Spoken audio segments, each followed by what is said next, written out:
आइए, अभी अभी हमारे बीच तशरीफ लाए हैं। सरकार में एक मंत्रालय ऐसा है जो काजल की कोठरी है।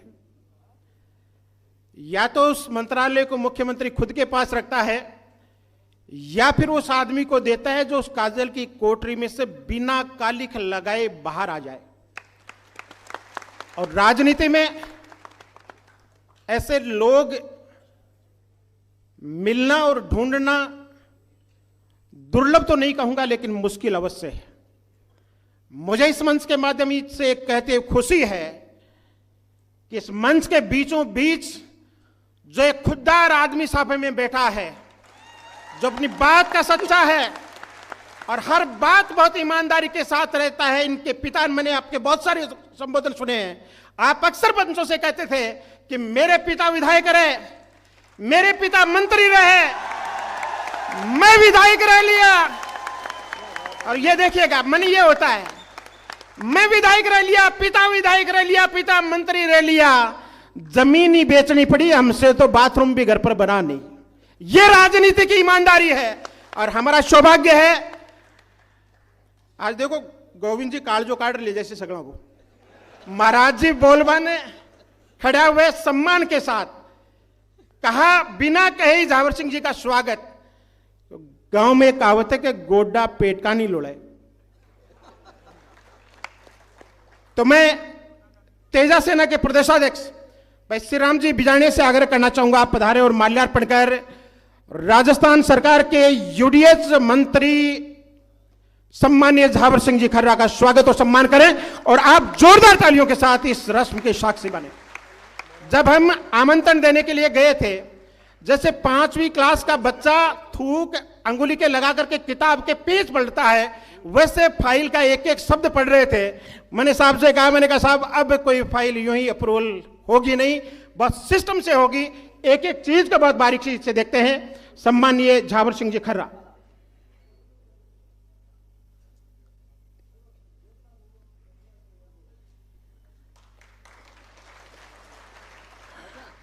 और आइए अब हम सुनते हैं, दो है और दोनों एक ऊपर एक है।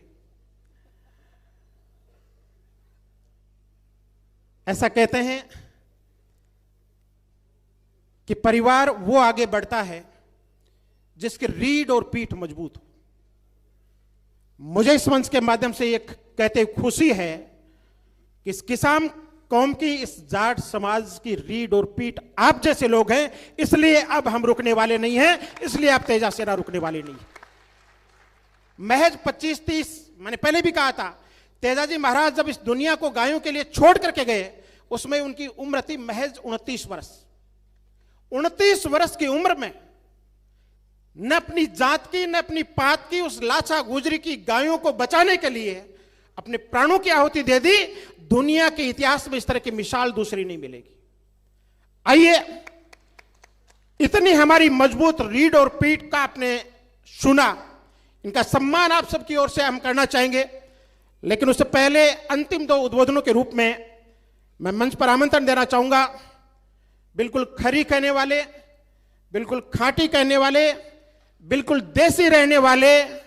साफा भी आज भी बंधा बंधा यानी हमारी तरह अपने हाथ से बांधते हैं, हमेशा धोती में रहते हैं, हमेशा किसान कौम का जो ट्रेडिशनल कुर्ता है उसमें रहते हैं, हमेशा पैरों में जूती रखते हैं और जुबान को बहुत मजबूत रखते हैं। मैं श्रद्धा और सम्मान के साथ, बड़े आदर और अदब के साथ मंच पर आमंत्रण देना चाहूंगा राजस्थान सरकार के राज्य मंत्री, स्वतंत्र प्रभार, यूडीएच मंत्री सम्मानीय झावर सिंह जी खर्रा को पधारे। और इस शुभ अवसर, आज तो साहब ज्योति पुलिस क्रेडिट लगे, मंत्री बने बाद में डे लिख रहा लगा, पहले तो ऑन करता। देखो जूतियां अब भी पूरी माटी में सनी हुई है।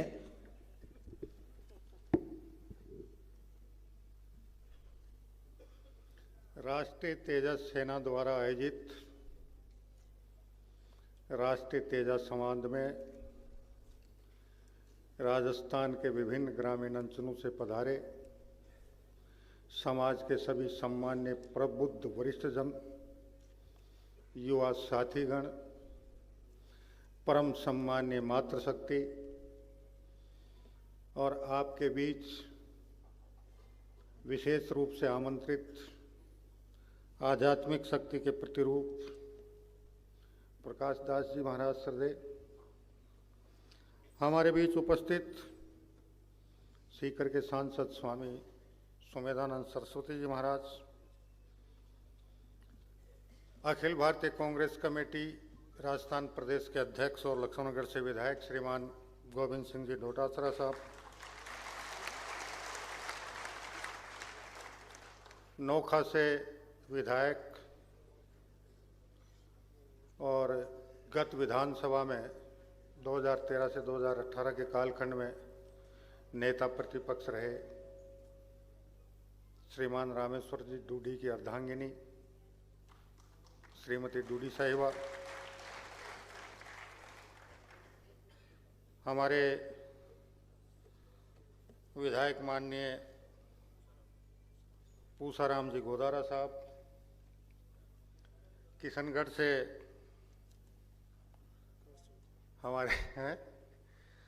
हमारे विधायक, वैसे तो बहुत तकलीफ थी जिस दिन इनके साथ नाइंसाफी हुई, लेकिन फिर भी मैं किशनगढ़ की जनता का धन्यवाद देना चाहूँगा कि उस नाइंसाफी को इंसाफ में बदला।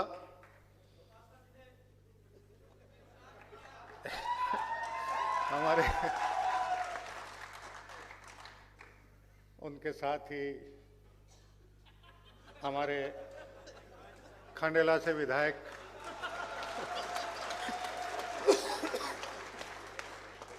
सुभाष जी मील साहब,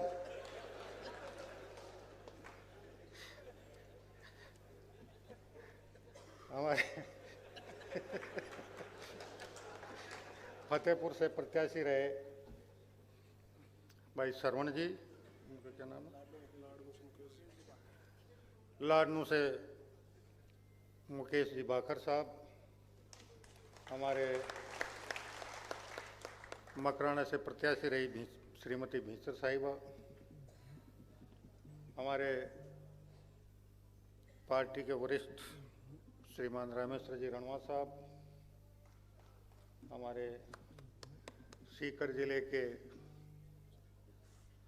उप जिला प्रमुख और किसी समय हमारे साथी रहे, लेकिन बाद में उछल कूद में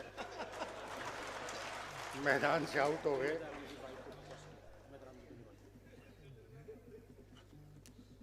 बायतू से प्रत्याशी रहे उमेदाराम जी,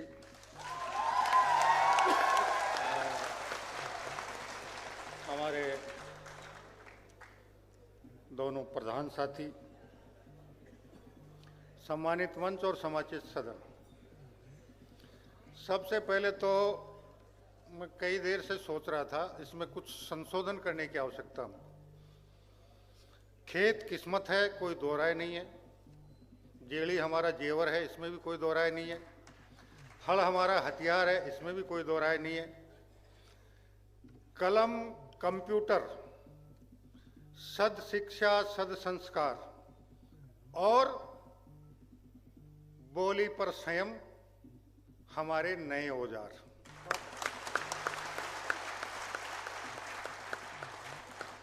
बीमारी एक ही जगह आके अटकती है,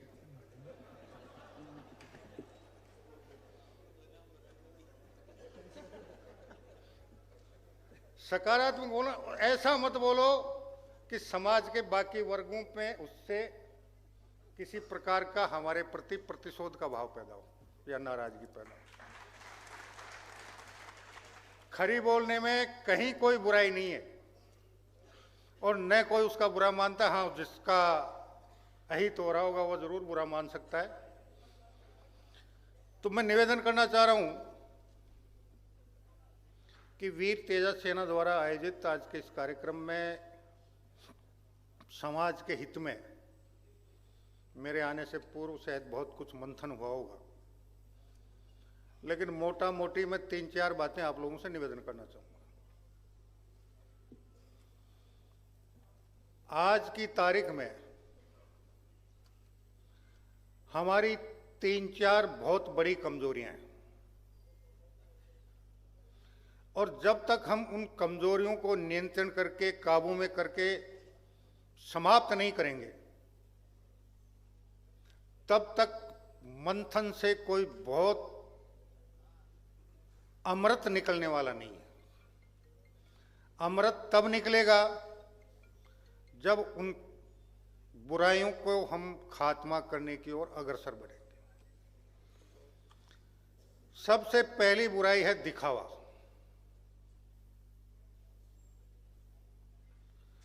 मुझे 40-50 साल हो गए इस बात को देखते हुए। कई तरह की बुराइयां इस कालखंड में आई, कुछ मिटी, कुछ नई पैदा कर दी गई। 75-80 के आसपास हमारे यहां एक नई बीमारी पैदा हुई थी। लड़की वाले ने लड़के वाले को कह दिया शादी समारोह से पहले कि सगा जत्ता साधन बारात में ले रहा हो लो, 72,000 रुपया कचौड़ा में ले जाइए।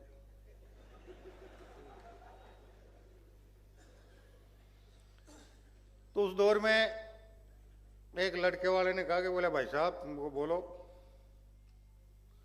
बोला 101 साधन चाहिए मैंने। उस जमाने में साधन भी कम हुआ करते थे, आजकल तो आप चाहो तो 1000 साधन एक घंटे में इकट्ठे कर लो। हमने 101 साधन उसको कर दिया, और वो 101 की जगह 111 साधन हो गए। 110 हुए तो फिर एक साधन और बुलाना पड़ा, 111 हो गया। लड़की वाले ने 1,11,000 रुपये कचौड़े में रख दिए। आ गए दूसरे दिन, बोले भाई साहब गाड़ियां को हिसाब भी करा जाओ। तो मैं उसके घर पे हिसाब कराने चला गया, और हम 1,11,000 तो लेकर आए थे, और उसमें 80,000 रुपये हमको घर से और मिलाने पड़े। गाड़ी वालों का हिसाब हो गया, फिर बाजा वालों का हिसाब करो, फिर दूसरे जो साधन के थे ऊंट, वो नाचने वाले ऊंट, फलाना ढीखड़ा कर करा के मैंने कहा बोलो भाई साहब कहीं रही हो? बोले भाई छोरी वाला ने भी मारे, अरे 20 दूना आफा भी मर गया। तो मैंने कहा अब तो समझ में आ गई गे? अरे बोला समझ में गए, ठरको तो लागी गोख। तो एक तो ठरकासू बचवा की जरूरत है। अब कितना बच पाएंगे कितना नहीं बच पाएंगे, ये तो भविष्य के गर्भ में। दूसरा एक मेरा हाथ जोड़ के निवेदन है, किसान और मजदूर जी, जाट से ऊपर, उसके दिमाग में एक रड़क नाम का कीड़ा,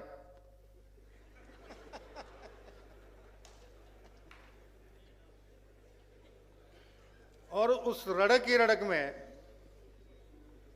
मैंने सैकड़ों परिवारों को, हजारों परिवारों को बर्बाद होते हुए देखा है। और जाट कब समझता है? जब कम से कम 4 पुरुष मोटी दीवार उसके सामने नहीं आ जाए।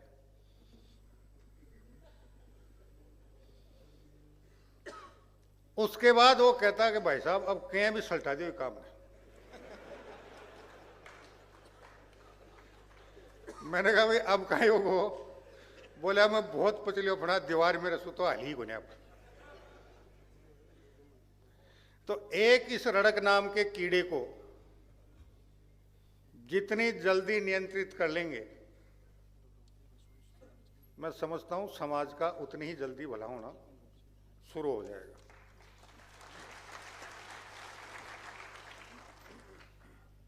तो दिखावा और ठरका और रड़क नाम का कीड़ा। अब तीसरा कह दूं क्या बात?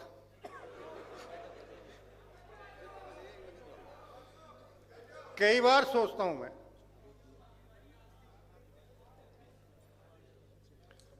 हम ये मानते हैं कि राजस्थान में जितनी जातियां, जितने समाज हैं, शायद जाट एकल समाज है जो सर्वाधिक आबादी वाला है।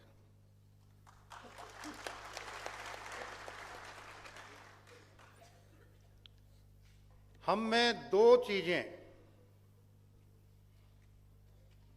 एक तो हमारा किशोर और युवा वर्ग का एक बड़ा हिस्सा मानता हूं मैं उसको, तो जिस रास्ते पर चल रहा है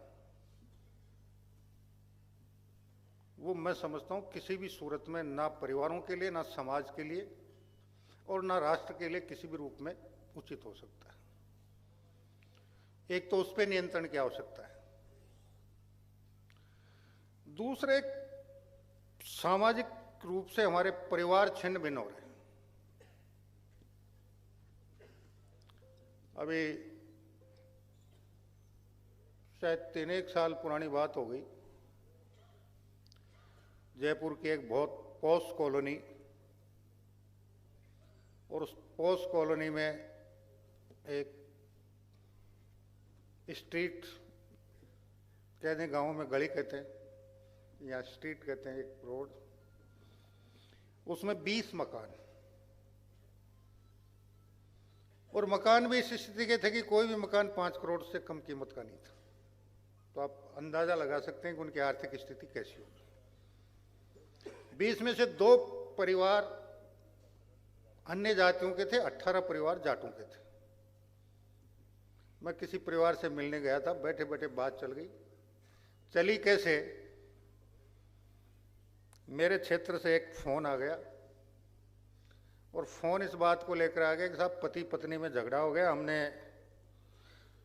बेटी के ससुराल वालों के खिलाफ प्रताड़ना का, दहेज प्रताड़ना का मुकदमा दर्ज करवाया था, पुलिस उसमें कार्रवाई नहीं कर रही। तो मैंने कहा भाई मैं आ रहा हूँ, एक बार मिल लेना, बात करेंगे, समझाएंगे, फिर नहीं मानेंगे तो पुलिस से बात कर लेंगे।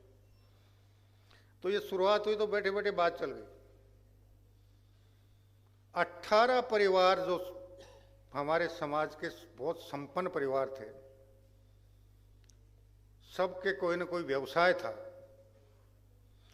उनमें 17 परिवार ऐसे निकल गए जिनमें या तो बहू ने मुकदमा कर रखा था या बेटी ने मुकदमा कर रखा था। उसके बाद मैंने कई बार इस बात को, जहां बैठता हूं, चर्चा परिचर्चा में बात आए, तो ये भी मुझे करीब करीब ऐसे लगा कि इस प्रकार के विवादों का आंकड़ा भी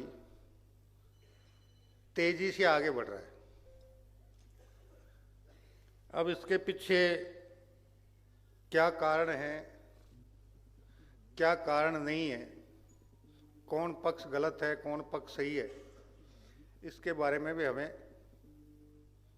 बैठकर मंथन करना चाहिए। और मैं तो ये मानता हूं कि हमारी परवरिश में कहीं न कहीं कोई गड़बड़ी रही होगी कि हम उन्हें अच्छे संस्कार नहीं दे पाए अपने बेटे बेटी या पोते पोती को, जिसकी वजह से इस प्रकार की स्थितियां उत्पन्न हो रही होंगी। तो इस बारे में मैं उम्मीद करूंगा कि आप निश्चित रूप से हम सब मिलकर मंथन करके और उसमें प्रयास करेंगे। तीसरा जो मैंने बताया, दिखावा। कई बार अगर कोई सुधार की बात करता है, अभी पिछले दिनों कोरोना के कालखंड में जब प्रतिबंध लगा मेहमानों की संख्या पर, सैकड़ों शादियों में जाने का अवसर मिला। कहीं बारात में 11 आदमी आए, कहीं बारात में 21 आदमी आए, इतने ही मानने वालों में मिले। बहुत जगह बातचीत हुई। मैंने कहा भाई बोलो कैसा लगा? बोले साहब लगे हो न लगे हो तो पतो को नहीं। टेंट का अत्ता बचगा, हलवाई का अत्ता बचगा, बाजाला का अत्ता बचगा, और बीमा सू 80 रुपए की एफडी बेटी का नाम करवा दी। लेकिन कई जगह इसकी भी आलोचना बहुत हुई। काई जल्दी थी, कोरोना निकले पास धड़ाका शू करता। तो भाई ई पर भी आपने थोड़ा सो विचार करना चाहिए। अगर कोई यहाँ को वो तो चलो मजबूरी मान लो, लेकिन अब भी अगर इस कालखंड में कोई इस प्रकार का प्रयास करे तो हमें उसको प्रोत्साहित करना चाहिए, तभी हम सकारात्मक रूप से आगे बढ़ पाएंगे। उम्मीद करूंगा जितना विवेक मेरे पास था उसमें से कुछ आपके समक्ष विचार प्रस्तुत किए हैं और आप गंभीरता से इन पर निश्चित रूप से मंथन करेंगे। इसी आशा और उम्मीद के साथ सभी का यथायोग्य अभिवादन। जय हिंद, जय भारत, वंदे मातरम।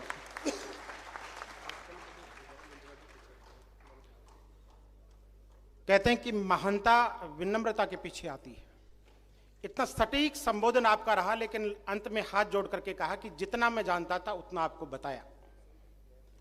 मैं तो ये कहूंगा कि आईना बनकर आ गया कोई, चेहरा अपना दिखा गया कोई, और प्यास थी हमारी चंद कतरों की और समंदर पिला गया कोई। समाज के सुधार का समंदर आपने हमारे बीच उड़ेला, हम आपके आभारी हैं। सम्माननीय श्री झाबर सिंह जी खर्रा साहब पधारे और वीर तेजा सेना की तरफ से उन्हें ये सम्मान प्रदान करें। सम्माननीय श्री खर्रा साहब किसान अन्नदाताओं के मान और सम्मान के लिए खरी खरी कहने वाले और निश्चित रूप से पाखंड से दूर वास्तविकता में जीने वाले सम्माननीय खर्रा साहब आज के कार्यक्रम के बहुत ही महत्वपूर्ण मेहमान और बुलंद आवाज से जिन्होंने समाज की सच्चाई को हम सबके बीच में रखा। श्री प्रहलाद जी कुलेरी, श्री राजेंद्र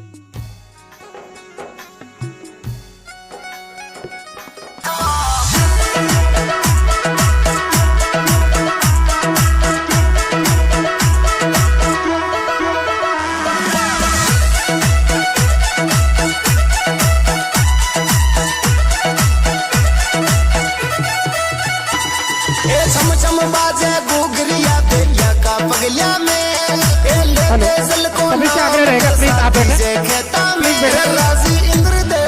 बेटा, बनवारी जी एक बार लास्ट में